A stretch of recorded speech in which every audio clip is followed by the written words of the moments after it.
Hello everyone, welcome to the Tim Booker channel. Wishing you a pleasant listening experience. In this episode, we will explore our inner conflicts. The book's author is the renowned psychologist Karen Horney. In her work, she points out that our inner conflicts stem from conflicting neurotic tendencies that trouble our minds, representing disturbances in individual self and interpersonal relationships. However, our relentless efforts to resolve these conflicts often push us toward the path of neurosis. Only by regaining a unified personality can we eliminate the conflicts and heal from neurosis. Our Inner Conflicts is a psychological work that earnestly explores neurosis. Now, let's clarify some concepts. Neurosis and mental illness are different. When we colloquially say someone is mentally ill, we usually mean they behave abnormally and are considered crazy. However, in medical terms, mental illness refers to physiological diseases affecting the nervous system that can lead to paralysis, numbness, and other physical symptoms. On the other hand, neurosis, also known as neurotic disorder, doesn't involve physical neurological issues. Neurotic individuals can generally function well in society and appear normal, but they often experience uncontrollable psychological activities like anxiety, fear, tension, and scattered thoughts. They might even experience physical discomforts like headaches, insomnia, and depression without apparent medical causes. Neurosis has long been a significant subject of study in psychology, but until Horney, there was no compelling explanation for it. With her groundbreaking analysis and well-founded theories, Horney gained widespread recognition and made a significant impact in the history of psychology. In Our Inner Conflicts, Horney primarily explores the sincerity of neurosis. The title refers to the conflicts within ourselves that we all experience to some extent. When faced with choices, such as picking a popular major like management versus a less common one like mathematics, or when conflicting desires and obligations clash, like the classic saying, "You can't have your cake and eat it too," these moments can cause inner conflict and distress, which seems quite natural. But why do some people's inner conflicts lead them to develop neurosis? What serious consequences can arise from such conflicts if left unchecked? Let's delve into Horney's perspective. Karen Horney, a remarkable female psychologist and psychiatrist, initially received orthodox psychoanalytic training and was a direct descendant of Freud's teachings. However, as she accumulated her own experiences in self-analysis, she gradually developed differing views on key issues such as female psychology and instinct theory, leading to a rift with Freud's perspectives. She faced rejection by the psychoanalytic community at that time but eventually gained universal recognition thanks to her unique understanding and advancement of psychoanalysis. Today, she is regarded as a prominent figure in the history of psychology, standing alongside Adler, Fromm, and Jung. Our Inner Conflicts, published in 1945, represents a mature representation of Horney's theories. While her early works, like Neurosis and Human Growth, laid the groundwork, they were somewhat vague and ambiguous. However, Our Inner Conflicts provides a clearer and more refined understanding of the subject. In this book, Horney mainly addresses four key questions. 1. What do we mean by our inner conflicts? 2. What are the primary ways a neurotic patients attempt to resolve these conflicts? 3. What are the serious consequences of severe inner conflicts? 4. How can we genuinely resolve neurotic conflicts? Thank you for listening, and we hope this exploration of our inner conflicts proves insightful and enlightening. Part 1. Let's start with the first question: what does our inner conflicts really mean, and how do they arise? In the field of medicine, inner conflicts play out in countless individuals daily. This arises from the human capacity for choice, which is both a privilege and a burden. Humans have transcended mere animal instincts and possess individual will. However, in many situations, facing contradictions leaves us torn between different options. Moreover, Horney suggests that the intensity and scope of the conflicts we experience are related to the type of civilization we live in. In a stable traditional civilization, conflicts are minimal, and life follows a routine. In contrast, during periods of transition or transformation, conflicting values coexist, leading to diverse choices. For instance, one can conform to the norm or pursue their own path, prioritize success or detach from material gains. These choices can cause inner conflicts. Horney emphasizes that having inner conflicts is natural and that recognizing their existence is a valuable talent. The more we confront these conflicts and actively seek solutions, the more we can attain inner freedom and personal growth. However, if inner conflicts aren't inherently harmful, why does Horney associate them with the origin of neurosis? Are the inner conflicts experienced by normal individuals and neurotic patients the same? According to Horney, the essence is the same, it's just a matter of degree. Neurotic individuals have reached a pathological level where they can no longer maintain a normal life and interpersonal relationships. If we were to draw a vague boundary between the two, it would be the vast difference in the opposition of conflicts between normal individuals and neurotic patients. While normal individuals may face conflicts with opposing directions, they rarely exceed a right angle. On the other hand, neurotic patients' conflict angles may approach 180 degrees, tearing their personality apart. They not only encounter conflicting directions but also confront irrational choices, leaving them unable to make decisions like regular individuals, leaving them stranded in indecision. So, what causes these irreconcilable conflicts in the inner world of neurotic patients? Horney's response aligns with the spirit of psychoanalysis: to solve a problem, trace it back to its roots, back to childhood. Horney believes that during a child's interaction with the external world, negative factors in the environment, such as parental indifference, lack of warmth, neglect, or excessive pampering, can make a child feel unsafe, unloved, and disregarded. In simple terms, they sense hostility from the outside world and feel isolated and helpless, leading to anxiety and unease. This is what Horney termed basic anxiety in her previous work, Neurosis and Human Growth. To overcome these feelings and cope with the threatening world, children develop various strategies in response to the external world, which eventually become their personality tendencies, the initial neurotic trends or inclinations. These tendencies can be summarized as three types: moving toward people, moving against people, and moving away from people. In normal individuals, all three strategies are present to some extent: we are close to friends, confront enemies, and avoid people we don't want to see. These strategies coexist harmoniously in regular individuals, depending on the situation. However, in neurotic patients, their coping strategies can't coexist harmoniously; instead, they contradict one another. Why? Because some emotions from their basic anxiety are amplified within these strategies. Moving toward people accentuates their sense of helplessness, moving against people magnifies hostile feelings, and moving away from people intensifies their sense of isolation.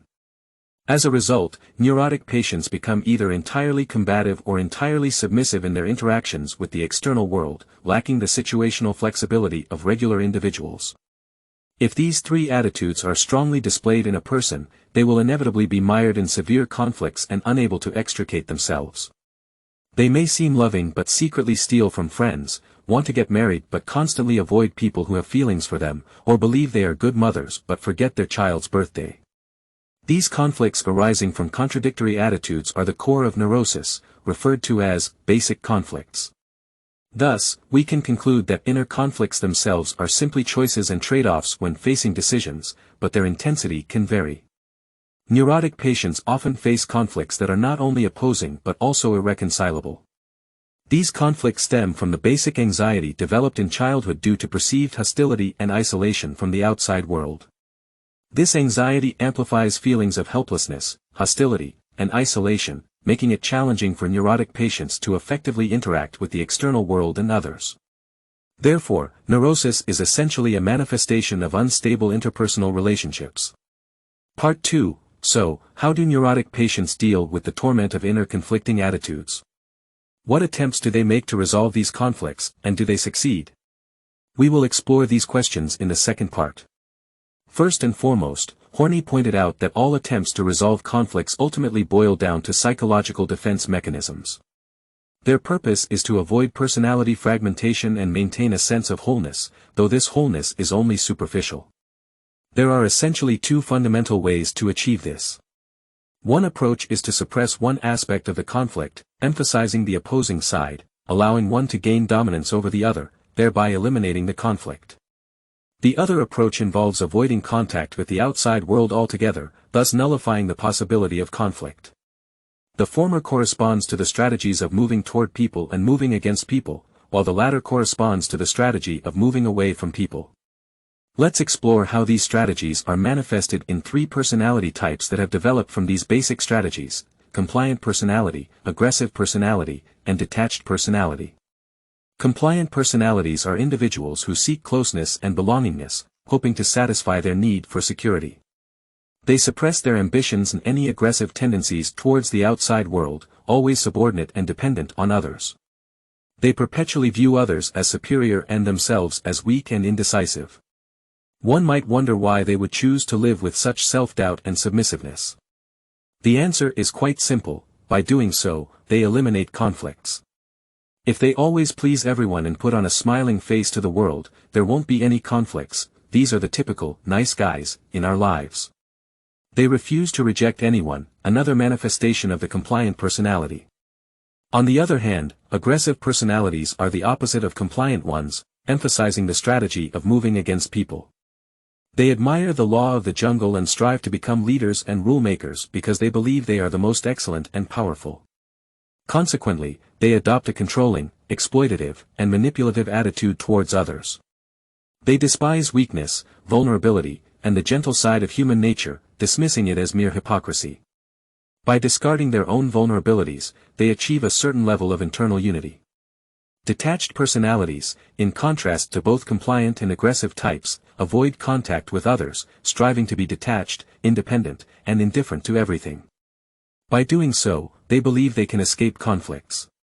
This is perhaps the most extreme psychological defense mechanism. Despite their detachment, various desires and longings still exist within them, and as long as conflicting values persist, they cannot attain inner peace. In addition to these three fundamental strategies, Horney also listed other ways neurotic individuals try to resolve inner conflicts. One is idealization and fantasy, wherein patients construct an idealized self-image in their minds and consider it as their true self, using this method to mitigate conflicts. For instance, someone might imagine themselves as the dream lover of all women, a revered leader, extraordinarily wise and insightful, and beyond worldly concerns. Another approach is externalization, where patients project their inner conflicts, disliked tendencies, and even all their psychological activities onto the outside world. By doing so, the conflict is no longer within them but in the external world. For instance, if they encounter setbacks, they might attribute it to fate, and if they experience success, they might believe it's a sign of divine favor.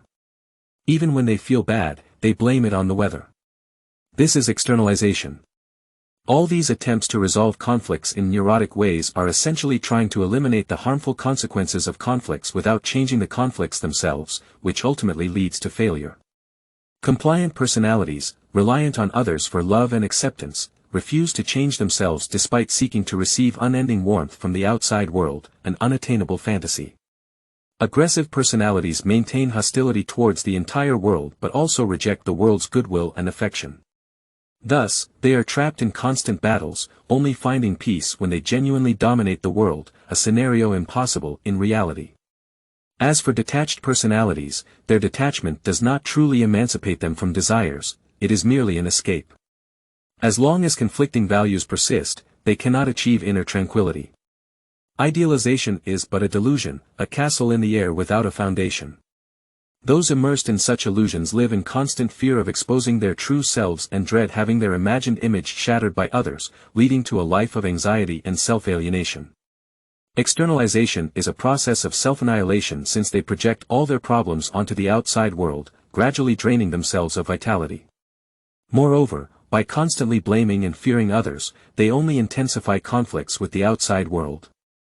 In the end, neurotic patients' desperate attempts to resolve conflicts actually immerse them further in the torment of neurosis. Part 3: The Serious Consequences of Unresolved Inner Conflicts. In the previous sections, we have touched upon some of the consequences of unresolved inner conflicts. However, Horney provides a more comprehensive summary of these consequences, which we will explore in this section. The first consequence is fear. It is understandable since the calmness of neurotic patients is only superficial, and their dependence is blind. While they may appear assertive, they are actually struggling within. Thus, they are constantly living in fear of their fragile balance being disrupted, their idealized facade being exposed, and others discovering their true selves. Each new fear requires the creation of new defense mechanisms to alleviate it. As a result, they become increasingly trapped, and behind all these fears lies the attitude of fearing any change within themselves. The second consequence is personality depletion. Since the patient's experiences are consumed by coping with the incessant inner conflicts, they have little energy left to invest in personal growth and development. Similar to a country that is constantly engaged in internal conflicts, it cannot focus on constructive endeavors and ends up hesitating, indecisive, and inefficient. Eventually, they become incapable of making decisions and avoid taking any action, letting others take over. The third consequence is despair. Patients caught in the tangles of neurotic conflicts perceive life as hopeless. When they realize they cannot achieve their idealized selves, they lose confidence and motivation. This state is the worst because the patients abandon the hope of maintaining a sense of integrity and let their personalities continue to fragment. Suicidal thoughts and fantasies of death may accompany this despair. The fourth consequence is the sadistic trend. When patients lose hope, they may swing to the opposite extreme and enhance their destructive impulses. They seek psychological compensation for their misfortune by imposing anger and misery on others. They refuse anything positive and beautiful in life, unable to tolerate others' happiness while they suffer. This way, they derive a sense of power, holding the lives of others in their hands, and it becomes a driving force for them. Part 4: How to truly resolve inner conflicts. Given the severe consequences of unresolved inner conflicts and the ineffectiveness of neurotic patients' attempts at solving them, how can we genuinely resolve these conflicts? In this section, we will address this question. Horney believes that therapists cannot follow the neurotic patient's path of avoiding the appearance of conflicts as it won't lead to real resolution. So what should therapists do instead? Should they use traditional psychoanalytic methods, guiding patients to revisit their childhood, recognizing the roots of their inner conflicts, and achieving instant enlightenment? It is not that simple, as Horney explains. While the conflict's origins may indeed lie in childhood experiences, over the years, patients have developed intricate defense mechanisms. Simply recalling childhood memories won't solve the problem. Patients must confront their current state, where they feel disconnected from themselves and others, experiencing a sense of helplessness, and harboring hostility towards the world. Therefore, therapists need to work towards changing this state itself. They must help patients reconstruct themselves, understand their genuine emotions and needs, develop their value systems, and learn to relate to others based on these insights. Only when patients achieve this, can the tendencies towards conflicts be eliminated. But is this an easy task? Not at all. It's quite challenging. However, it gives us hope. So, what should therapists specifically do?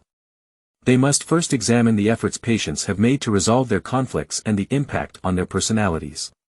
Do they tend towards compliant or aggressive personalities? Are they inclined towards idealization or externalization?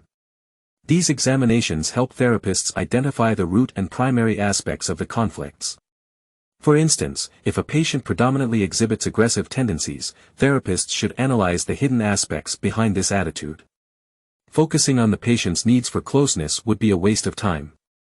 Afterward, therapists must address the conflicts themselves. They must help patients realize why they fluctuate between self-tolerance and excessive self-criticism, why they constantly swing from one extreme to another. They must make them understand that the solutions they believe to be effective are merely superficial, representing a compromise that doesn't truly exist. During this process, patients will resist because they are reluctant to abandon the defense system they have relied on for so long. After all, they have depended on it for years. But therapists must help them understand that what they believe to be valuable is actually harmful to them. It only traps them deeper in conflict. When patients begin to recognize this and become aware of their true needs, it marks a turning point in therapy. Their genuine needs may include a longing for freedom, happiness, and personal growth, which may have been suppressed for a long time. But if therapists can help patients recognize the existence of these needs, patients will voluntarily want to break free from the defense system that has ensnared their true selves like a spider's web. At this stage, therapists can attempt to remove these defense mechanisms and help patients build confidence. If they have the confidence to relate to others on an equal footing, they will no longer suppress themselves to please others. If they are internally strong, they won't feel fear. If they can love, they won't avoid others. As the fundamental anxieties plaguing them are relieved, the inner conflicts naturally dissipate. How can we say that neurotic conflicts have been cured? Horney sets forth several objectives. First, to make patients no longer passively negative, which is most evident in a detached personality. They constantly pursue freedom, which, in reality, is a means to avoid responsibility. Therapy aims to make them understand that true freedom is closely linked with responsibility. When they can willingly take on their own responsibilities and duties, they will no longer use detachment as an escape. Second, to help them achieve inner independence, establish their value system, and implement it in their lives. This is most suitable for compliant individuals who often lack their own judgment, follow others, and overly depend on them. Therapy's goal is to make them internally independent to achieve genuine equality in their relationships with others. Third, to grant them spontaneous emotions. Neurotic patients' emotions are often coerced, not arising from their inner needs but from the basic anxieties they face. For instance, dependent individuals wish for everyone they encounter to love and accept them. This, of course, is unrealistic and stems from their intense insecurity. The goal of therapy is to make them express emotions genuinely, whether love or hate, joy or sorrow, arising from their internal desire for love rather than satisfying their sense of security. In summary, therapy's objectives are to strive for the integrity of personality, not merely a superficial sense of wholeness, such as the illusions created by idealization or forcibly repressing certain aspects, which actually cause more internal divisions. A true whole personality means living sincerely, rather than maintaining false appearances. It involves the ability to apply various basic strategies according to the circumstances without generating conflicts and utilizing all their energy to pursue personal growth and fulfillment. Does this mean that patients will become flawless through therapy? Not necessarily. In fact, it's impossible. However, therapy provides them with an opportunity to break free from the shackles of neurosis, regain their spiritual freedom, and strive to become a more perfect self. With this, we have addressed the 4 questions concerning our inner conflicts. Let's review briefly once again. In Horney's view, the inner conflicts experienced by neurotic patients stem from basic anxieties developed during childhood. These are fundamental conflicts that are contradictory and irreconcilable, leading to the patient's relationships with themselves and others becoming chaotic. Subsequently, patients adopt various methods to escape these inner conflicts.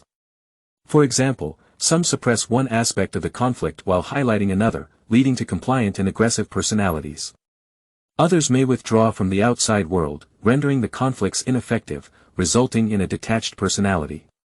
Patients may also create an idealized self-image to unify the conflicts or externalize them, projecting the conflicts onto the external world. However, at the core, these are all false ways of resolution, merely addressing symptoms rather than the root causes. As a result, patients become increasingly trapped in the quagmire of neurosis. Consequently, unresolved conflicts lead to severe consequences for patients' personalities. They experience unwarranted fear, gradual depletion of their personalities, and ultimately despair due to their inability to appease the conflicts. Some may even direct their anger towards others, becoming sadistic. Only by changing the inner state generated by the conflicts and removing various defense mechanisms can patients truly resolve the conflicts. They need to rediscover themselves to achieve genuine resolution.